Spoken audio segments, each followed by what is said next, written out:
Le sénateur Kedler Augustin a été arrêté jeudi soir à Puy-Blain par des agents de la police nationale et conduit au commissariat de Delma 33 avant d'être relaxé quelques instants plus tard.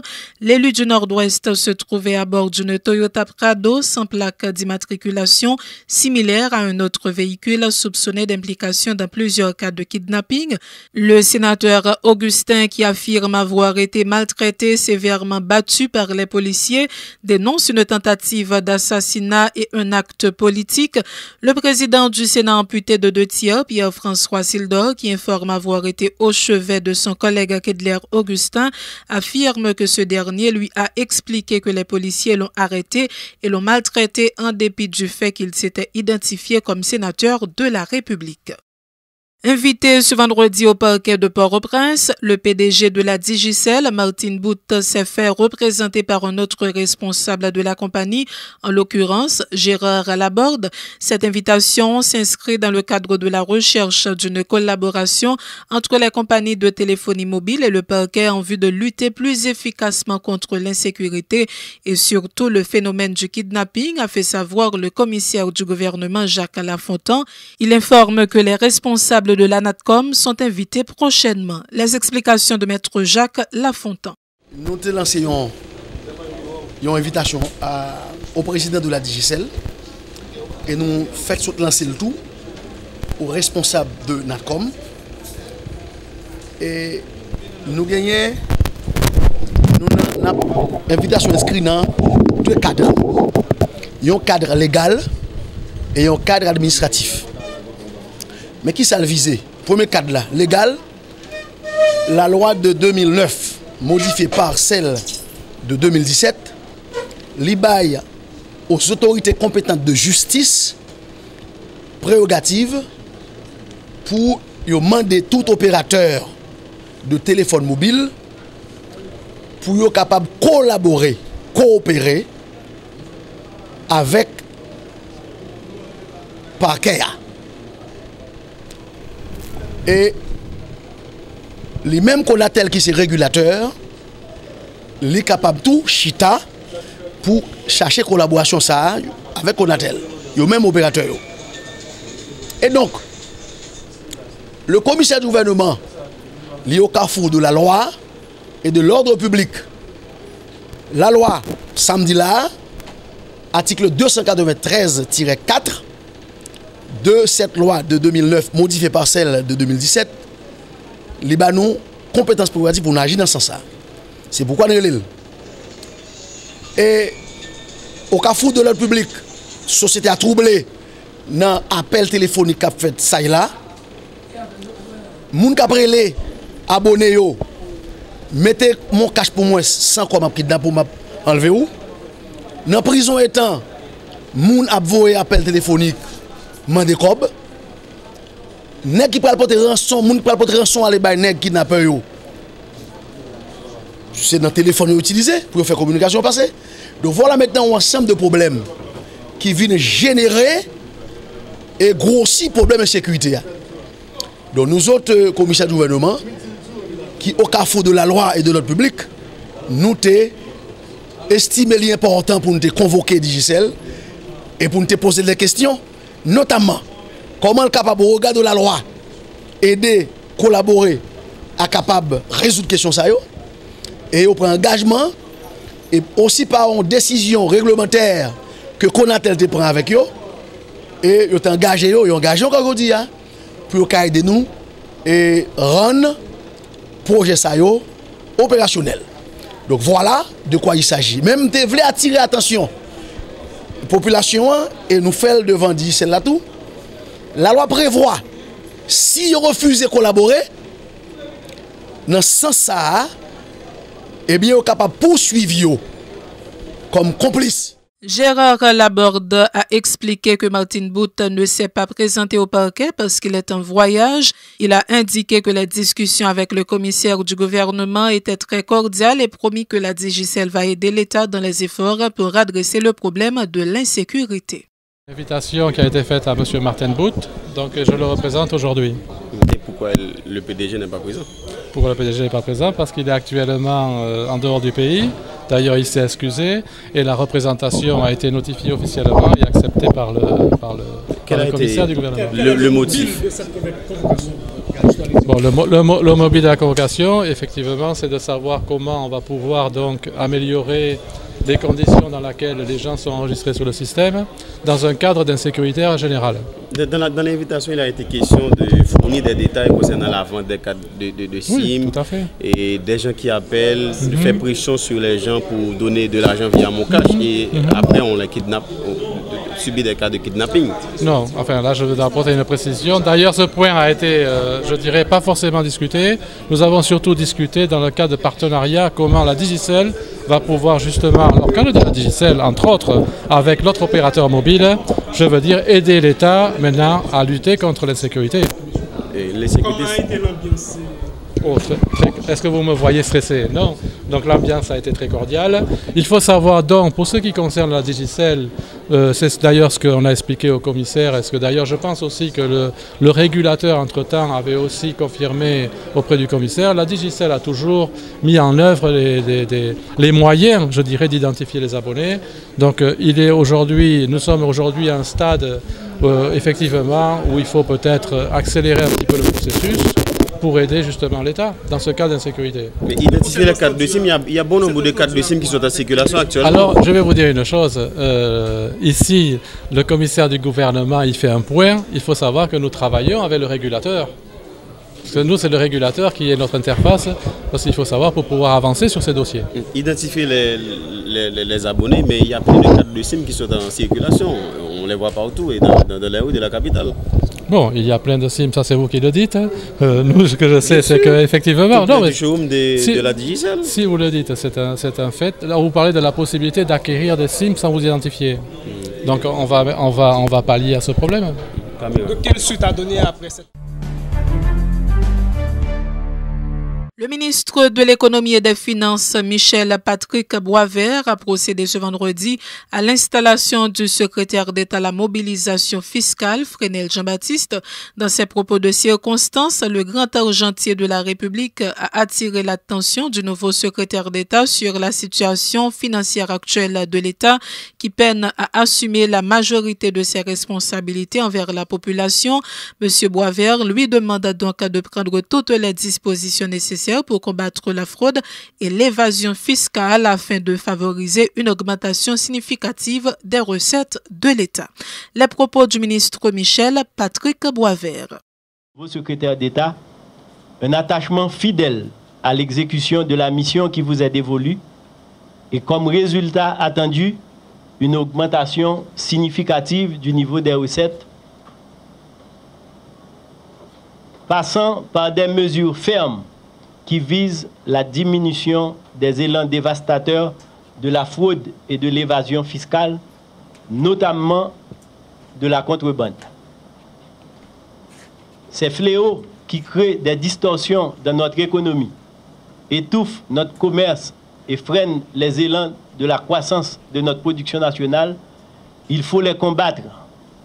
Il nous faut les combattre dans leur dernier retranchement.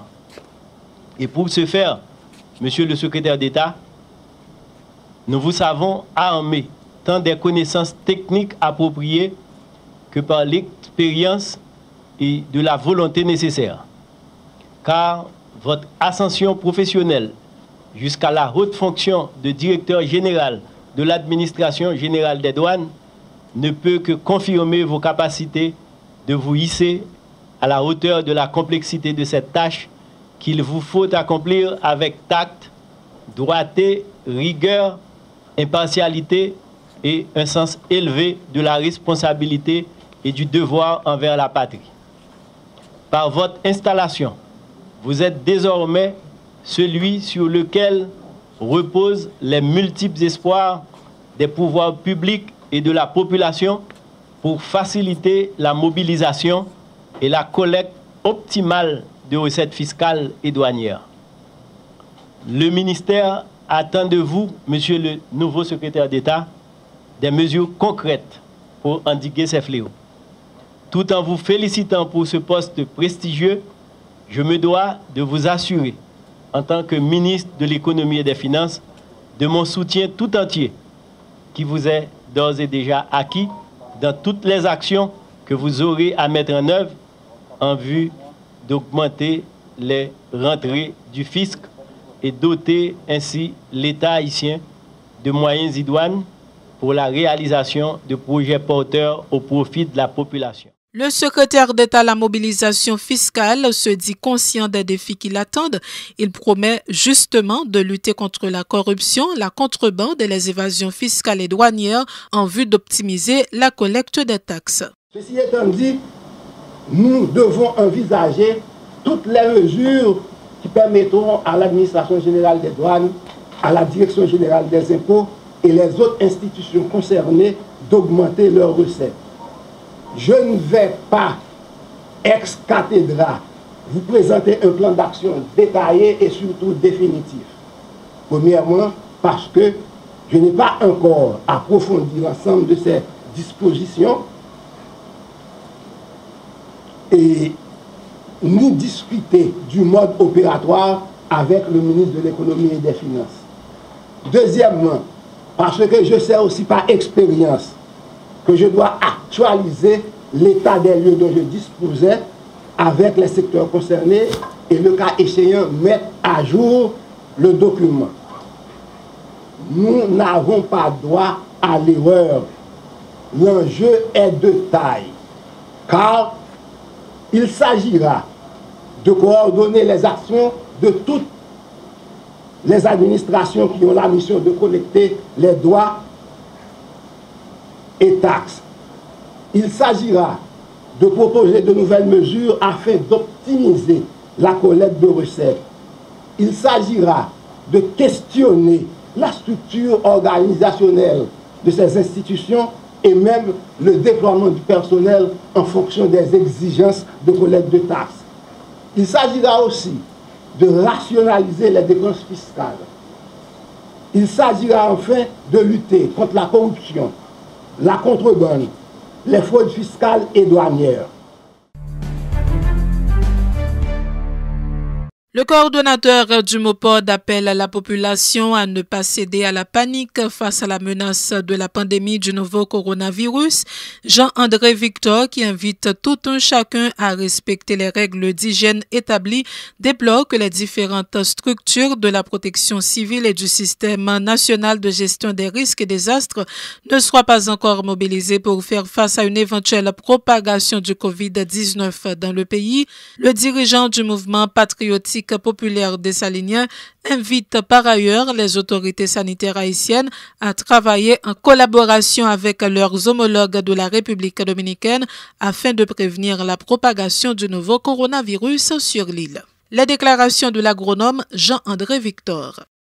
Il y a une nécessité de regarder ce qui a passé dans le contact avec l'autre pays, dans la communication, dans l'affaire avion qui a volé. Il y a une nécessité pour l'État haïtien coordonner le comportement avec ce qui a passé au niveau international. Et Haïti n'a un cas spécial concernant ce qui a passé sous île pays d'Haïti. Île a nous partagé avec la République dominicaine. Et lorsque c'est confirmé que en République dominicaine, le coronavirus là, il y a un temps là déjà. Donc, conclusion pas difficile, ça veut dire dans le coronavirus là déjà. Donc, ce n'est pas frontière politique là qui a bloqué le coronavirus là. Donc, si maintenant on prend mesure ou circonscrit mesure dans le passage officiel seulement, mal passe, pédernal, Wanamet, or frontière fait 388 km. Bon paquet l'autre point de passage là-dedans. Donc, ce n'est pas virus là, on va barrer sous une mesure comme ça. Nous pas dit pour ne pas prendre, non. Mais il faut avoir conscience que ce n'est pas virus là, on va barrer parce que il y a l'autre point de contact entre deux populations qui toujours a fait. Donc, ça m'a dit pour nous réfléchir. Est-ce que, sous base ça, étant donné que coronavirus là officiellement établi Saint-Domingue, est-ce que pas de nécessité pour nous fermer les frontières tout bas ici. Une deuxième question. Est-ce que, par nécessité tout, dans même ordre d'idée, pour une grande coopération avec la République dominicaine pour gérer la question à deux? Parce que si maladie a la caille, pas la caille, nous, il n'y a pas d'intérêt pour rentrer la caille, nous tout. Et s'il rentre la caille, nous, son jouet de ping-pong qu'a fait, la saute la caille, vient la caille, nous, la saute la caille, nous, aller la caille encore. Donc il faut une gestion conjointe qui fait de questions ça pour éviter ping-pong ça. L'autre question qui est importante pour nous en pile, c'est comment éviter panique en dans le pays. Discours, il n'y a pas qu'à faire Port-au-Prince seulement. Regardez ce qui passe pour salut avec bateau. Regardez ce qui passe dans le tabac avec affaire quarantaine. Bus qui sortit Saint-Domingue.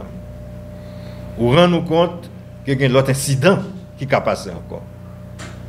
Et il faut contrôler l'incident avant et pas après.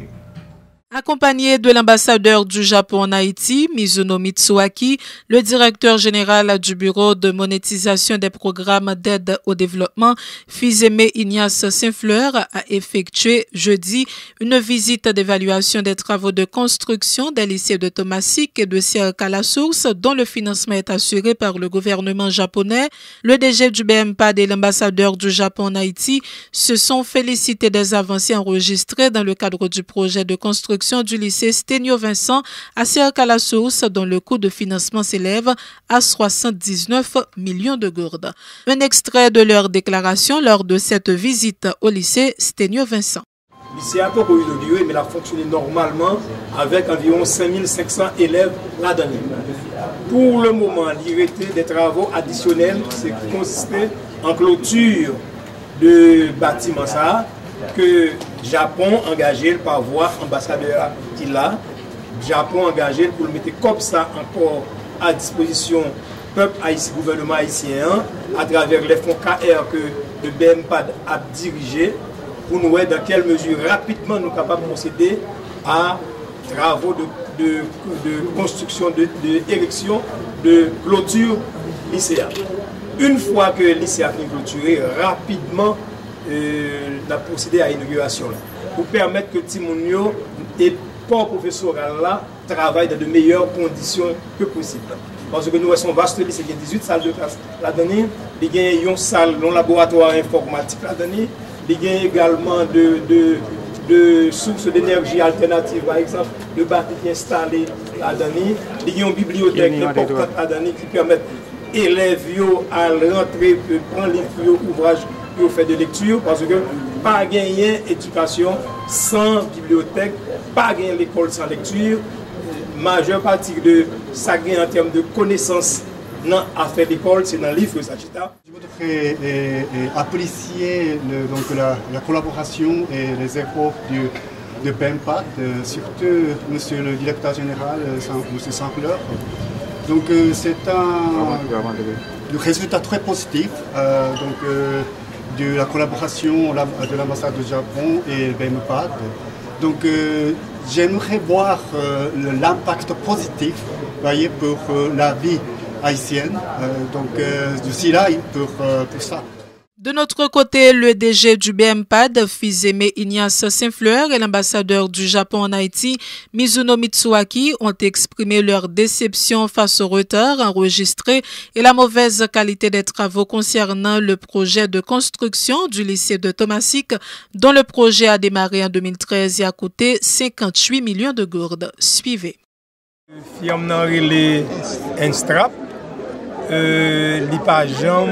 L'a tardé pour livrer travail là.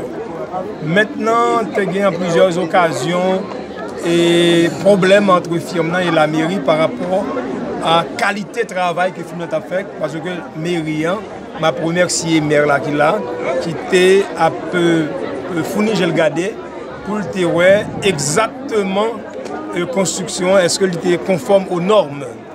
Et voilà pourquoi il y a toujours un problème entre le firme et la mairie. En première fois, BM pas de rentrer de trancher question. Par la suite, le firme a eu un problème avec ses ouvriers que a refusé de payer. ouvriers ont fait et travailleurs ont fait grève sur ce site là. Nous rencontrons travailleurs, nous rencontrons firme dit qu'il va le payer, il paraît qu'il ne pas jamais payé. Nous avons accordé depuis juillet 2018. Il y a environ un délai de 40 jours pour être capable son mise en demeure que nous avons fait pour être capable rapidement finir le travail là. Mais l'été a sorti de 40 jours mise en demeure. Ça. Après épuisement de 40 jours, ça, nous constatons que rien n'est pas fait, en dépit du fait que nous-mêmes au niveau du BMPAD, nous rencontrons plus d'une fois à travers la direction technique BMPAD, rien n'est pas réalisé. Finalement, tel que nous avons constaté là, nous pensons que ça va être un point de méchanceté que FIMNA agit. L'un garde de travail, même pas ingénieur, mais n'importe qui profane passer là pour réaliser que les travaux de tuyauterie, les travaux d'électricité, ils sont faits à l'extérieur, c'est fait avec ça me déclare les petits PVC en dehors de mur. Il apparaît que quand il s'en a regardé là, il n'a pas gagné l'électricité là-dedans. Pas un côté pour pitacher, il y a un plug là-dedans. C'est de bail apposé à l'extérieur de mur. Le nouvel et constater méchanceté caractérisée firme non BMPAD te prend courage à deux bras quand il était obligé à la date du 20 février 2020 requérir l'appareil judiciaire apposer sur les non construction. C'est une bonne occasion pour moi de connaître la réalité sur le terrain. Donc, je suis un peu étonné et puis déçu par cette réalité. Donc c'est inacceptable, vous voyez, de faire attendre les enfants, les élèves de 5 ans, 8 ans, 7 ans, je ne sais pas. C'est une situation très très inquiétante. Donc j'ai discuté avec M. Sangleur, directeur de BMPAD, de procéder dès que possible l'appel d'offres pour commencer le travaux, pour terminer ces travaux et qu'ils puissent les élèves bénéficier de ce bâtiment pour apprendre, pour étudier pour la future d'Haïti.